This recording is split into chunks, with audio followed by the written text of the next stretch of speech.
যারা নবীকে ভালোবাসে না। ভালোবাসায় কিছু ব্যতিক্রম আমরা মানুষের মধ্যে অনেকে নবীকে নিয়ে নানা রকম মাস্তা টাস্তা দেয়। আসলে নবীর ব্যাপারে কোন মাস্তা দেওয়া ঠিক না। আল্লাহ নিজে যে নবীর লকব দিয়েছেন সকল সৃষ্টির জন্য রহমত, এটা কিন্তু কোন মুফতি সাহেবের ফতোয়া না, মোল্লা মৌলবীর ওয়াজ না, সরাসরি কোরআন। আল্লাহ নিজে যেই নবীকে সকল সৃষ্টির জন্য রহমত বানাইছেন, তা আমরা নবীর কোন কারণ নিয়ে আমরা টানাটানি করবো? তাহলে বোঝা গেল আল্লাহ বানাইছে রহমত, আমরা মনে করতেছি ভেজাল। এরকম যদি কারো চিন্তা ফিকির থাকে, চিন্তাটা সঠিক হবে না।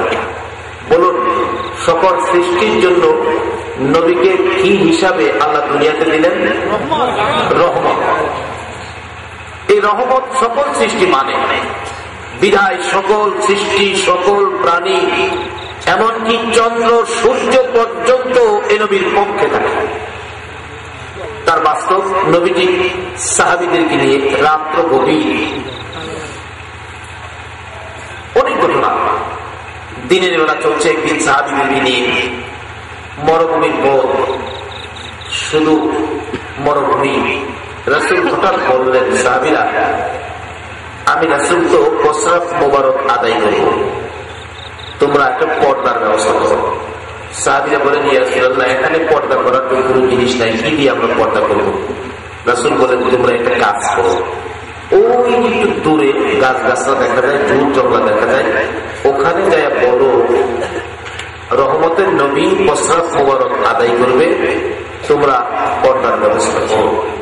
সাহাবীরা বলেন, আশ্চর্য হুজুর, এই কথা বললে কি গাছ গাছরা কিছু করতে পারবে? তোমরা যায় বলো না।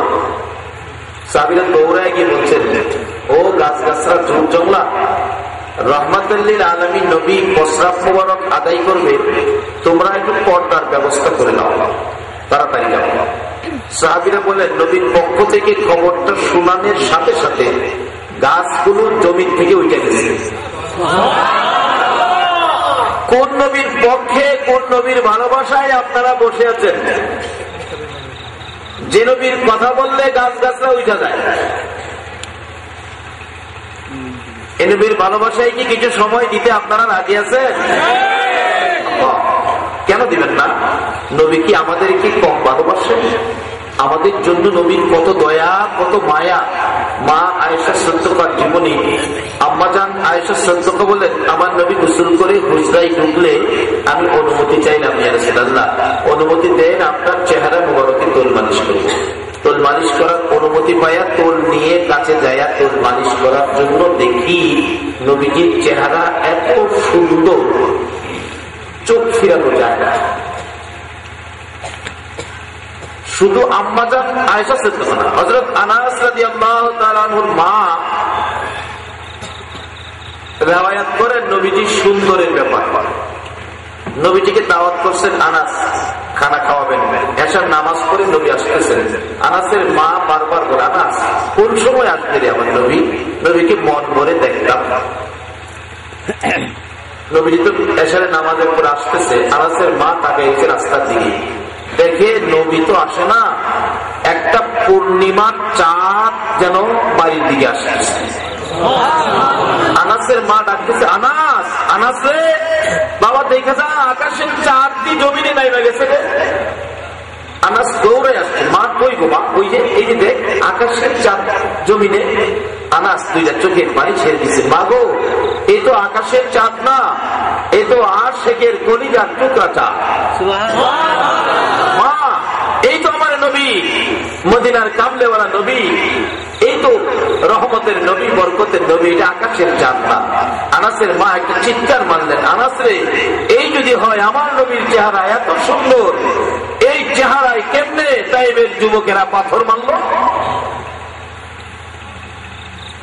নবীর সৌন্দর্যের আলোচনা করতে শুরু করলে কিয়ামত পর্যন্ত করা যাবে নবীর সুন্দরের আলোচনা শেষ। ইউসুফ আলাইহিস সালাম খুব সুন্দর ছিলেন। ইউসুফ নবীর সুন্দর দেখে মহিলারা ফল কাটা বাদ দিয়ে হাত কাটতেন। আর আমার আপনার নবী এত সুন্দর ছিলেন, যেই নবীর সুন্দর দেখে মদিনার যুবকগুলো কলিজা পর্যন্ত ছেদ্র করে দিয়েছে। ডান দিকের তীর কলিজা ছেদ্র করে বাম দিক দিয়ে বেরিয়ে যায়। আমার রাসূল ছেড়ে তারা কোথাও যায় না। আজকে সে নবীর ভালোবাসায় আপনারা বসে আছেন। আপনাদের বাতের কি আসুন নিজেরাই টের পাবেন, আমার বলতে হবে না। ধৈর্যের সহিত আম্মা জান আয়েশা সিদ্দিকা বলেন, আমি তোল মালিশ করার জন্য অনুমতি চাইলাম, ইয়া রাসূলুল্লাহ অনুমতি দেন, আপনার চেহারা মোবারকে তোল মালিশ করব। অনুমতি পাইয়া তোল মালিশ করার জন্য কাছে যাইয়া দেখি আমার নবীর চেহারা এত সুন্দর, চোখ ফিরানো যায় না। এত সুন্দর চেহারা মাঝে মাঝে কালো কালো দাগ, বসন্তের দাগের মতো চামড়ার ভিতরে গর্ত হয়ে আছে। প্রশ্ন করলেন আম্মা জান আয়েশা সিদ্দিকা, ইয়া রাসূলুল্লাহ জানতে চাই আপনার এত সুন্দর চেহারায় কালো কালো দাগ, বসন্তের দাগের মতো গর্ত হয়ে আছে, দাগগুলো কিসের? আমার নবী চোখের পানি ছেড়ে দিলেন, সকল কথা জিগাইও, দাগের কথা জিগাইও না। এ দাগের কথা মনে হইলে, এ দাগের কথা কেউ জিগাইলে রে আমার কলিজা মানে না। আয়েশা রে, এই দাগগুলো হলো তাইফের জমিনের যুবকদের পাথরের আঘাতের দাগ। বিনা অপরাধে, বিনা দোষে, বিনা কারণে আমাকে মারতে মারতে যুবকেরা বেহুশ করে ফেলেছে। উঠতে পারি না, তাই না দাঁড় করাইছে, আবার পাথর মারে, আমি আবার বেহুশ হয়ে গেছি।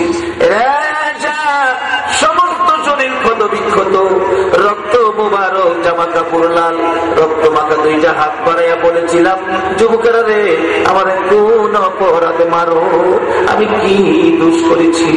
তোমরা আমার আর মাইরো না রে যুবকেরা, আমি সহ্য করতে পারি না, আর মাইরো না। তোমরা কি জানো না আমার মা নাই, আমার বাবা না? ও আয়েশা, কোনো কথাই তারা শুনলো না। আমাকে মারতে মারতে 3 বার করে বেহুশ করেছে। ওই পাথরের আঘাতের দাগ আমার চেহারার মধ্যে লেগে আছে। আম্মা জান আয়েশা সিদ্দিকা বলেন, ইয়া রাসূলুল্লাহ এই দাগগুলো যদি তাইফের জমিনের যুবকদের হয়, হুজুর আমি জানি আপনার দোয়া আমার আল্লাহ কবুল করেন, একটু দোয়া করে দেন দাগগুলো যেন পরিষ্কার হয়ে যায়। এই দাগগুলো দেখলে তাইফের কথা আমারও মনে হবে, আমিও কষ্ট পাবো। আমার নবী কাঁদলে, আয়েশা রে এই দাগ আমি দোয়া করে পরিষ্কার করবো না রে আয়েশা। আসরের জমিন যেদিন কায়েম হবে, আদাত উঠবে, সূর্য নেমে আসবে, সূর্যের তাপে মাথার সার ফেটে যাবে, মগজগুলো গলে গলে নাকে দিয়ে, কানে দিয়ে, মুখে দিয়ে বাহিরে হবে। ওই দিন আমার গুনাহগার উম্মতেরা রে গুনার বোঝা মাথায় লইয়া ওই বিপদ মুহূর্তে নবী কই বলে কাঁদবে রে আয়েশা। ওই কান্নার আওয়াজ যখন আমার কানে লাগবে, আমি সহ্য করতে পারবো না। ওই দাগগুলো লইয়া আল্লাহর আরশের কিনারে দাঁড়াবো। এক একটা দাগের বিনিময় কোটি কোটি গুনাহগার উম্মতের নাজাতের দাবি করবো। আম্মা জান আয়েশা সিদ্দিকা ডাকতেছেন, ইয়া রাসূলুল্লাহ এই দাগগুলো উম্মতের নাজাতের জন্য রেখে দিলেন। আমার নবী বলেন, আয়েশা রাখলাম রে, আর কিছুই যদি না পাই উম্মতের জন্য এই দাগগুলো আমি ব্যবহার করব। আমার আল্লাহ বলেন, বন্ধু গো আমি যে কত ভালোবাসি তোমাকে, তাইফের জমিনের দাগগুলো উম্মতের নাজাতের জন্য রেখে দিলাম। আমি আল্লাহ কত ভালোবাসি, 63 বছর জিন্দেগির মধ্যে তোমার সুন্দর চেহারায় কোনদিন একটা মশা মাছি বসতে দেই নাই, একটা পোকা মাকড় কামড় দিতে দেই নাই।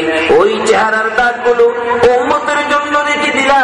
যাও বন্ধু, কথা দিলাম, তোমার উম্মত যারা হবে, তোমাকে যারা ভালোবাসবে, তোমার পক্ষে যারা থাকবে, তোমার আদর্শে যারা চলবে, তোমার উম্মতের আমি আল্লাহ এ দাগের বিনিময় আমি মাফ করে দিব। সে নবীর ভালোবাসায় আপনারা বসে আছেন। নবী তো আপনাদের জন্য দরদী, কত দরদী নবী মদিনার মাটিতে শুয়ে আছে শুধু আপনাদের জন্য। শুধু মদিনার মাটিতে নয়, আজকে যারা এই নবীর ভালোবাসায় বসে আছেন, আপনাদের জন্য আমার নবী ফুল সিরাতের ঘাটে বসে থাকবে। যে নবীর ভালোবাসায়, যে নবীর পক্ষে জাগ্রত থাকলে এই চোখের জন্য জাহান্নামের আগুন হারাম হয়ে যায়। যে নবীকে আমাদের সামনে দিয়ে আল্লাহ পাক ঘোষণা দিয়েছেন, আমার সেই নবী হলো রাহমাতাল লিল আলামিন, সকল সৃষ্টির জন্য যিনি রহমত। এবার কেমন রহমত সকলের জন্য, আসুন আমরা বুঝি। গাছ গাছটার কাছে খবর দিলেন সাহাবীরা, গাছ গাছটা জমিন থেকে উঠে পাখির মতো উইরা যায় নবীজির চারপাশে ঘেরাও করেছে।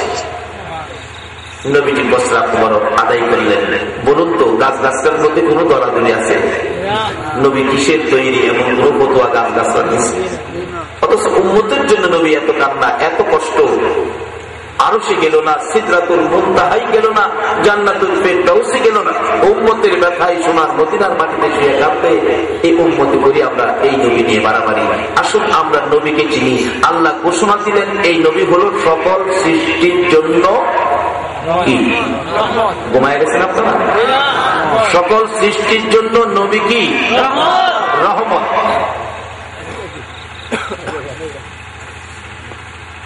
রহমত হিসাবে নন, আমরা নবীকে মানি, তাইলে আমরা পাবো রহমত। আর যদি বাড়াবাড়ি করি তাইলে আমাদের বাজারে আসবে গজব। এখন বিশ্বের মুসলমান রহমতের মধ্যে নয়, গজবের মধ্যে আছে। যদি রহমতের নবীর আদর্শে ঢুকে তাহলে রহমত পাবে। বাস্তব নবী যেখানে, আদর্শ সেখানে, নবীর আদর্শ যেখানে, রহমত সেখানে। তার বাস্তব একজন আল্লাহর ওলির জীবনী, উনি স্বপ্নে দেখে নবীজিকে এভাবে দাড়ি মোবারকে আঙ্গুল দিয়ে খাওয়াইতেছে। হঠাৎ একখান দাড়ি মোবারক বাইয়া জমিনে পড়েছে। ওই আল্লাহর ওলি সম্ভবত শাহ ওয়ালিউল্লাহ মুহাদ্দিস দেহলভী রহমাতুল্লাহ আলাইহি এই ঘটনাটা উনি স্বপ্নে দেখে নবীজির দাড়ি মোবারক বাইয়া জমিনে পড়ছে। উনি স্বপ্নে হাতে নিলেন, নবীজির দাড়ি মোবারক জমিনে পড়ে থাকবে,